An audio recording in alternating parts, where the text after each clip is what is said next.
श्रीमद ब्रह्मापुरी, श्रीमद केदार, श्रीमद श्रीशैल, श्रीमद काशी जगतगुरु के चरण कमलों में नतमस्तक होकर और आप लोगों को अभी तक उपदेश दिया गया पुराणकर महाराज और कृपाक्षाचार्य और बहुत दूर दूर से आए हुए शिवाचार्यगण और इस कार्यक्रम के नियोजित बेलंगीकर और वावेकर और मैसाकर और आज युगमानोत्सव के सर्वाध्यक्ष डॉक्टर वीरेश स्वामी जी और पद्म भूषण श्री नीलकंठराव कल्याणी और परिवारगण और इस कार्यक्रम के नियोजित महेश स्वामी से लेकर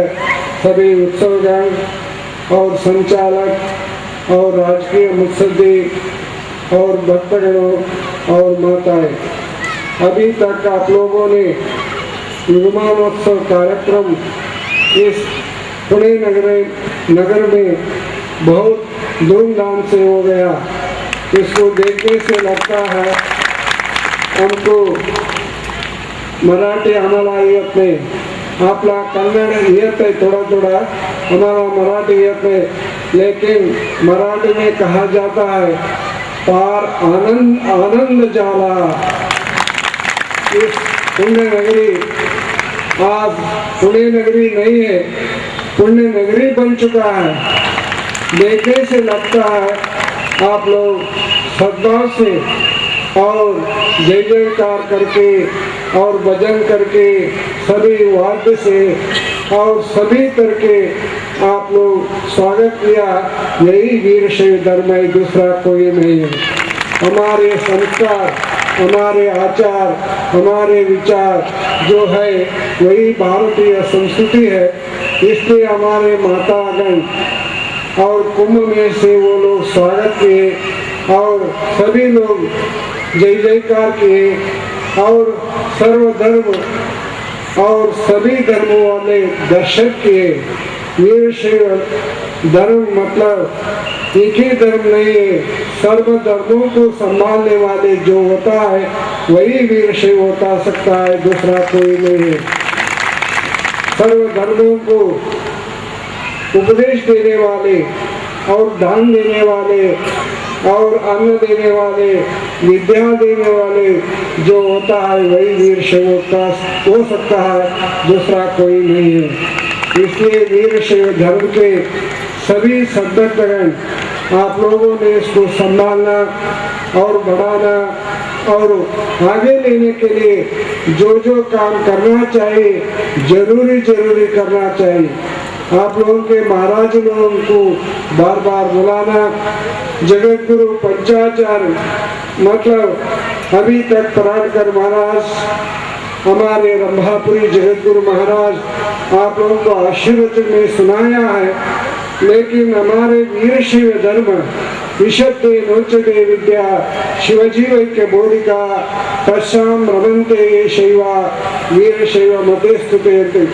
इस प्रकार सिद्धांत शिखा में श्री जगत गुरु रेणुकाचार्य जी ने बता चुका है। वीर शैव मतलब जो वीर होता है वही वीर शैव हो सकता है, दूसरा कोई नहीं है।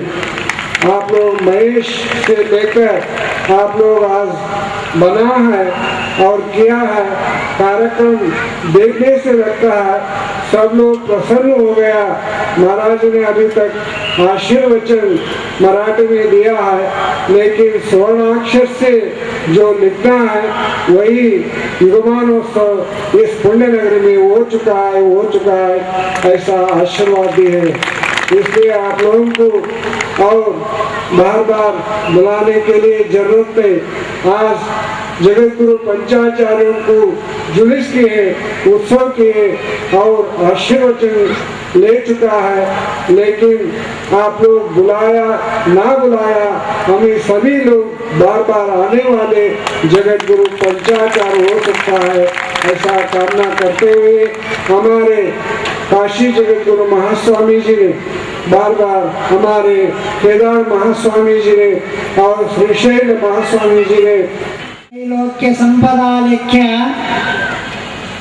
समुल्लेखन भित्ते सच्चिदानंद रूपाय शिवाय ब्रह्मणे नमः यामाहु सर्वलोकानां प्रकृतिं शास्त्रपारगाः तां धर्मचारिणीं शम्भो प्रणमामि तां शिवां वैराग्य धर्मपीठेशं व्यासादिमुनिमानितं वेदादिभाष्यकर्तारं वेद सिद्धान्तबोधकं भृङ्गी गोत्रादिनाथं च शृङ्गी प्रमुखपूजितं एको रामं गुरुं वन्दे केदारक्षेत्रवासिनं प्रथमतः हिमवत्केदार वैराग्यपीठाचे आदि जगद्गुरु एको रामाराध्यापासून आजपर्यंत होऊन गेले समस्त गुरुंना अनंत नमस्कार अर्पण करून आज या पुणे शहरांतर्गत पिंपरी चिंचवड येथे संपन्न होत असलेले युगमानोत्सव समारंभाचे व्यासपीठावर सिंहासनारूढ होऊन धर्मसंदेश दिलेले श्रीमद ब्रह्मापुरी श्रीमद उज्जैनी श्रीमद श्रीशैलम काशी जगद्गुरूंच्या चरणी अनंत नमस्कार अर्पण करून त्याचप्रमाणे वयोवृद्ध असलेले महाराष्ट्रामध्ये कानाकोपऱ्यातून आपल्या धर्म प्रसाराला संपूर्ण आयुष्य अर्पण केलेले शतस्थल प्रमीण रेवणसिद्ध शिवाचार्य स्वामीजी परंडकर यांच्यापासून समस्त उपस्थित शिवाचार्यरून आता सन्मानित असलेले निलकंठराव कल्याणचे सुपुत्र बाबासाहेब कल्याणीचे परिवार आणि त्याचप्रमाणे आजच्या सभेच्या अर्थात या मानव धर्म संस्थेने चालत असलेले या युगमानोत्सवाच्या सर्वाध्यक्ष माजी कुलगुरू सोलापूरचे डॉक्टर वीरेश स्वामीजी संगीत रंग आणि सर्व समितीचे म्हणजे मुख्य सूत्रधार असलेले महेश स्वामी आणि समस्त समितीय सर्वृंद आणि सद्भक्त. आता वेळ खूप झालेली आहे. उद्या आणि परवा दिवसा समयानुसार तत्वाच्या बोध आणि संदेश देता येईल, पण आज 5 मिनिटांमध्येच आम्ही सांगायचं म्हणलं तर 2च विषयाचे आजची मुख्य विषय आहे. युगमानोत्सव आणि पंचपीठाधीश्वरांच्या आडवी पालखी महोत्सव. आताच आपण वैभवाने पंचपीठाधीश्वरांच्या आडवी पालखी महोत्सव, हे आडवी पालखी महोत्सव तुम्ही म्हणत असता, पंचपीठाधीश्वरांच्या आडवी पालखी महोत्सव आम्ही केलेला आहोत, पण तुम्ही पंचपीठाधीश्वरांच्या आडवी पालखी महोत्सव केलेलीच नाही आणि कधीही करत नाही. म्हणजे हे कसं काय शक्य आहे? एवढे डोळ्यासमोर आम्ही पंचपीठाधीश्वरांची आडवी पालखी पाहिले असताना तुम्ही नाही म्हणलं त्याच्यात विशेष तात्पर्य काय आहे म्हणलं तर तुम्ही पहा. आकाशमित्यावरलिंगम पृथिव्याम तस्य पीठिका नक्षत्रम पुष्पमाल्यांच्या वंदे विश्वात्मकम. आकाश कसे एक लिंगाकार स्वरूप आहे, पृथ्वी कसे त्याचे आधार स्तंभ आहे, नक्षत्र कसे त्याच्या पुष्पमालासारखं आहे, वंदे विश्वात्मक त्याला माझा नमस्कार म्हणलेले एका श्लोकामध्ये. तशीच आज तुम्ही पालखी पहा, वही असलेले दंडुके आकाश स्वरूप आहे. आम्ही बसलेले पाळणा जो आहे पृथ्वीच्या स्वरूप आहे आणि समोर असलेले जे काही कुंभ आहे जे कलश होते एक पुष्पमाला सारखा आहे. म्हणजे अर्थात एक तात्विक रूपानं म्हणून पंचपीठांचे सकाशात वायू वायोर अग्नि अग्नि पृथिव्या ओषधया ओषधेभ्यो अन्नम अन्नात रेतश पुरुष म्हणून एक श्लोक मध्ये उपनिषद मध्ये येत आहे. अगोदर आत्मा, आत्मापासून आकाश, आकाशापासून वायू, वायूपासून अग्नी, अग्नीपासून जल, जलापासून पृथ्वी, पृथ्वीपासून वनस्पती, वनस्पतीपासून रसापासून मनुष्य तयार झालेला आहे. म्हणजे पंचमहाभूतात, या पंचमहाभूत पृथ्वी, आप, तेज, वायू, आकाश जे आहेत, 5 तत्व केवळ वीरशैवामध्ये नाही आहे, मानव कुलकोटीमध्ये नाही आहे, पशु पक्षीमध्ये नाही आहे, ससी मृगामध्ये सुद्धा आहेत. आणि तिथे आहेत. आणि त्याचे अधिपती कोण आहे? सांकेतिक रूपाला आकाश तत्वाचे अधिपती कोण आहे? सांकेतिक काशी जगद्गुरु. वायू तत्वाचे अधिपती श्रीशैल जगद्गुरु आहेत. अग्नि तत्वाचे अधिपती केदार जगद्गुरु आहेत. जलतत्वाचे उज्जैनी जगद्गुरु असेल तर पृथ्वी तत्वाचे रंभापुरी जगद्गुरु आहेत. अणु तृणकाष्ठमध्ये अप्रत्यक्ष रूपाने सांकेतिक वास करत असलेले त्याने जगद्गुरु नामाभिधान झालेलं आहे. आणि 5च तत्व आहेत. म्हणूनच आताच आपला परणकर महाराजांच्या त्या उक्तीप्रमाणे पुन्हा 6वा कधी नसतो आहे. म्हणून हे पंचदा येत आणि पंचनामाने येत उभे. म्हणून आताच त्यांनी उल्लेख केलेला आहे. महाराजाने बसवेश्वराचे 800 वर्षापूर्वी उज्जैनी शाखाच्या तत्कालीन मठाधीश सारंग मठाचे जातवेदमुनी शिवाचार्याकडून दीक्षा घेऊन वीरशैव धर्माचे प्रचार आणि प्रसार केलेले बसवेश्वर लक्षात ठेवा. आणि त्यानंतर आता यथा प्रकार चालत असलेले हा धर्माचे मूळ ग्रंथ सिद्धांत शिखामणी आहे. त्या सिद्धांत कोणी आताच आपला काशी जगद्गुरु यांनी लिहिलेले जन्म हा अखेरचा त्याच्या उक्तीमध्ये संपूर्ण सार आलेला आहे. एकोत्तर शतस्थळा 101 स्थळाचे युक्त असलेले श्री सिद्धांत शिखामणीचे संपूर्ण जो जन्म हाकेच्या सोप्या मराठीमध्ये दृष्टांत रूपाने निर्माण केलेले त्या ग्रंथामध्ये आपण अध्ययन केल्यानंतर संपूर्ण त्या लक्षात येईल. म्हणून हा वीरशैव धर्म सर्वांना समावित करून घेत आहे. तशी तुम्ही पहा, धर्मामध्ये